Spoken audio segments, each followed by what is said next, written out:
So ayun na nga, dahil galing kami sa Hulugan Falls, lately nakaka-receive ako ng mga tanong kung paano nga ba mag-commute o pumunta sa Hulugan Falls. So ayun guys, at yan ang ating sasagutin sa video na to kung paano nga ba mag-commute o punta sa Hulugan Falls. Yung mga mahilig mag-DIY dyan na kagaya ko. So eto na yun guys, dito ko na sasagutin lahat ng inyong mga katanungan para isang explain na lang at detalyado. So, ayun na nga guys.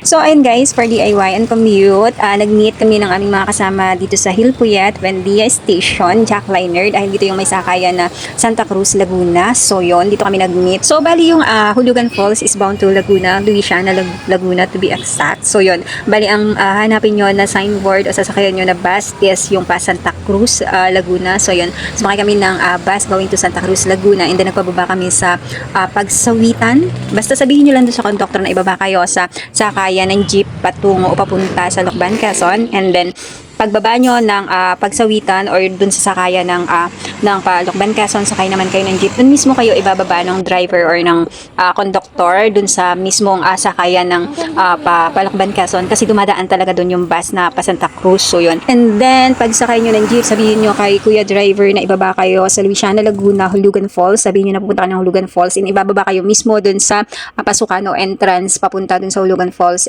And then pagbaba nyo pangalang is may makikita na kayo dyan na tindahan ng bibingka. So yun, bago kami pumasok kasi bumuli muna kami ng bibingka, 3 for 100 or 35 pesos ang isa. So yun, masarap siya and mura, and yun yung binaon namin na pagkain o merienda dun sa Hulugan Falls. So yun, and then afterward pumasok na kami papunta dun sa Hulugan Falls registration, and then pagpasok pa nga lang namin is may nag-aabang na dyan ng mga tour guide. So yun, bale yung mga papasok o pupunta ng Hulugan Falls is required o nare-required ng locals na magkaroon ng tour guide para sa safety purposes na rin.